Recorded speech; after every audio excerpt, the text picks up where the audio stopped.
In this video, we will be reading through chapters 8 and 9 of Journey. Chapter 8. The days grew hot and Bloom grew fat. Humid air hung heavy as parlor drapes in the house, but still no letters came, only small packets of money with envelopes leaving a postmark path I couldn't follow. Grandma took the fruit out of her crystal bowl in the dining room, and Bloom climbed in happily to keep cool. Grandfather groused, "She doesn't even let me wash the bowl." But when Grandma left, he set the table with all the china and silver, candles burning, and took a picture of Bloom lolling in the bowl like a queen. Then he handed me the camera, and I took a picture of them both. Bloom in the bowl and Grandfather at the head of the table, the candle flames reflected in their eyes. During the hot days, Grandfather was seized by picture-taking. He took a picture of Cat and me, up to our necks in the brook, and Cooper, his white, wrinkled feet thrust up between our faces. He took Grandma in the hammock under the tulip tree, playing her flute to Bloom, above her on a branch. He made me drive the John Deere through the hayfield as he perched dangerously over the cutter, photographing the blades as they turned. "If I fall," he yelled over the noise of the engine, "grab the camera." And he maddened the chickens, trying to take a still life of eggs in the hen house. But it was the family pictures that consumed him and drove us into hiding. We would hear him call out, "Everyone," innocently, and we would run to different parts of the house. Grandma into the pantry, closing the door after her. Cat under her bed, and me to the attic. But he always found us. Once we posed in the doorway of the barn, nicely framed, but a chicken flew past us. Even Bloom caught the tone and would streak past us into the nearest room or behind the curtains. Or, just that once, into Mama's room. That's why it was Bloom who found them. Under the bed in the room we never entered, in the room that Mama had stripped of herself, Bloom hid next to the box, waiting for us to find her. "What is this?" said Cat, lying down next to the bed. "Come out, Bloom." I lay down too, lifting the dust ruffle. Bloom batted at my hand, then jumped into a box. I reached out and pulled the box out from under. Bloom crouched down inside. Behind us was a noise. Grandfather held Grandma's arm as if she were his captive. "Come on now, I've caught her. Just one picture." And then Bloom jumped out of the box. And Grandfather's face changed.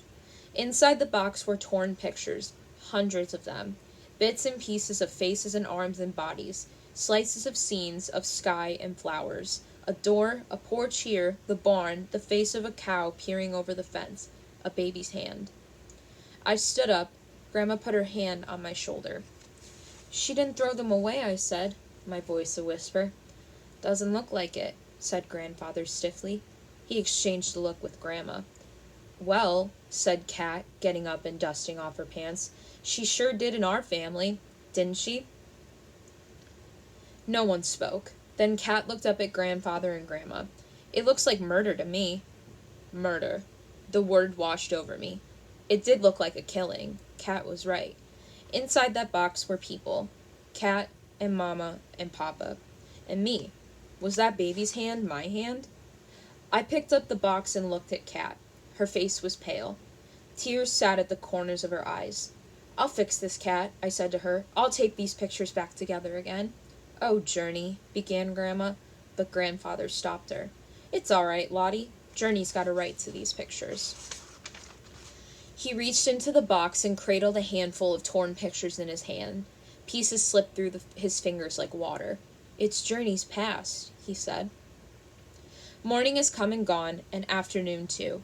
A standing lamp shines down, a yellow pool on the pictures. Faces stare up at me, and a dog I don't remember, or I've forgotten, and Cat's face when she was 7 or 8, but it is the baby's hand. Where is the face, and where is the picture of the man who holds him? For a long time I work alone, sorting and shifting picture pieces like a giant puzzle, but I can piece together only a few, not the ones I want. Cat comes to crouch down, but she only looks. Grandma comes to bring me dinner on a plate, and later, Grandfather stands above me so he won't cast a shadow. He leans down for a moment, picking up a piece, then putting it back. Then, without a sound, he is gone. There is moonlight at the windows when something, a movement in the room, startles me. Bloom walks across the pictures, and I look up, and Cooper's sitting in a chair by the window. He's wearing a strange cowboy hat, too. cowboy hat, too small, that sits high on his head. We stare at each other. Cooper, I say, my voice soft, I will put all these pictures back together and everything will be all right. Cooper is silent. I look up at him. It will, I say. It will, I whisper. Chapter 9. I'm dreaming. I always know when I'm dreaming because I can fly. I fly over the farm, over the blueberry barren, over the barn and house. I fly over grandfather in the field, and when I call down to him, he raises his camera and takes a picture of me with my wings all warm. Then I fly down a road. The road turns into a map, and the map is large with all the roads marked, and I follow all the towns one by one by one. When I try to call down again, my voice is changed to a bird's voice, and no one looks up.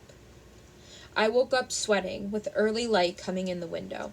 I sat up, looking over to the chair in the corner, and then I remembered that Cooper had left, long ago. Long ago, after we had worked, and Cooper had sat back suddenly and told me that it was impossible. That was the word he used. Impossible. That I couldn't patch all the pictures together because there were so many, more than I had thought. Look, he had said to me, some of these pictures are very old. Here's part of your grandmother's face when she was very little, like the picture in the swing. Remember? My grandma's face. She had even torn up my grandma. And I told Cooper his cowboy hat looked stupid. And he left. And I knew Mama was never coming back. I got up and looked out the window. Cooper's bike leaned against the house, and I half expected to see him there, too, but I knew he had walked home along through the fields in the dark. Behind me, the lamp was still on, its pale yellow light spilling out over the pictures. I bent down and picked up the pieces, trying not to look at the faces of the people as I filled the box and put it in my closet. Bloom appeared to rub her face against my arm. With a small sound, she jumped into the box and lay there, looking up at me through tired eyes. The box is yours, Bloom, I said. You found it, after all. And I climbed out the window very quietly so as not to wake up anyone, and began to pedal Cooper's bicycle down the road to his house. I didn't get very far when I began to cry.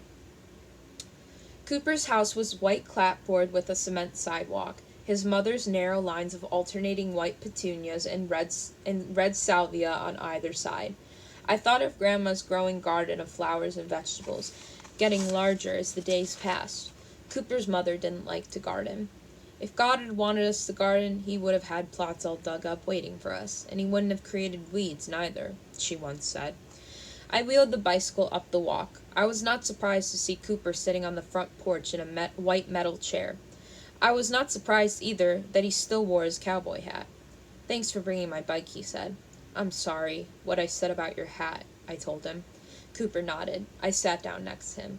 We looked out over the neat yard. You been crying? Asked Cooper, not looking at me. Yes. After a moment, Cooper shrugged his shoulders like grandfather. Well then, he said, let's go in. Mrs. McDougall is making breakfast. Cooper called his mother Mrs. McDougall. So did Mr. McDougall. I expected that one day soon Emmett would ask for his bottle, please, Mrs. McDougall. In the kitchen, Cooper's mother was making pancakes. Emmett sat in his high chair, smears of banana and applesauce across his face and up his arms to his elbows.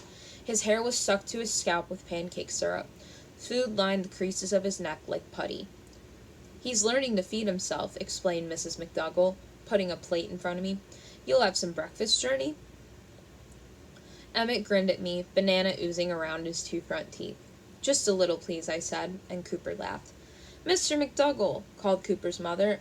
I've eaten, Mrs. McDougall, answered Cooper's father from upstairs, but soon he exploded into the room in his work clothes and kissed Emmett, then Cooper, then Mrs. McDougall, then me. I was startled, trying to remember the last time someone had kissed me. The kiss was warm on my forehead, and I bent my head down to finish my pancake. Cooper's house was filled with McDougall's pictures on the refrigerator and above the doorway. After we ate, I followed Cooper into the dining room where his great-grandparents hung over the sideboard. In the living room were pictures of Cooper as a baby, plump as a plum, Mr. and Mrs. McDougall before they were married, and newer pictures of Emmett, all cleaned up and looking wise. I walked from room to room to room with Cooper, watching his life on the walls. Grandfather says pictures show us the truth sometimes, I said. Mrs. McDougall stood in the doorway, watching us. Sometimes, maybe. But do you see that picture of me there on the piano? I picked up the picture, framed in silver. Mrs. McDougall was young, her mother and father standing formally behind her, her brothers flanking her protectively. Don't we look the perfect family? I smiled at her and nodded. Well, my brother Fergus, there on the left, was pinching the devil out of me when that picture was taken. He did that all my life. He still does. I peered at the picture closely, searching for a look that told me this, but there were only smiles. Sometimes, said Mrs. McDougall, the truth is somewhere behind the pictures, not in them. In the kitchen, still in his high chair, Emmett began to fuss. Oh, well, said Mrs. McDougall, I'd better go hose him down. She turned. It's early, Journey. Do Marcus and Lottie know where you are? I'm going to ride him home on my bike, Mrs. McDougall, said Cooper. We ride up the dirt road, me sitting on the seat, my legs out, Cooper pedaling in front of me. I hold on to his waist, and we pass fields and meadows and cows. We pass Weezer, the Moody's old dog, who makes a show of chasing us. Weezer! Weezer! Chants Cooper, and Weezer stops, stunned by the sound of his name, just before he runs into the mailbox. We pass the Fuller's horse farm, and the foals race along the fence, sending up little dust clouds when they stop. Cooper pedals up the long driveway to my house and right up over the grass to my bedroom window. And when I open the screen and climb in, Cooper behind me. Everyone is there. Grandma, grandfather, and Cat staring into my closet. Bloom has had her kittens.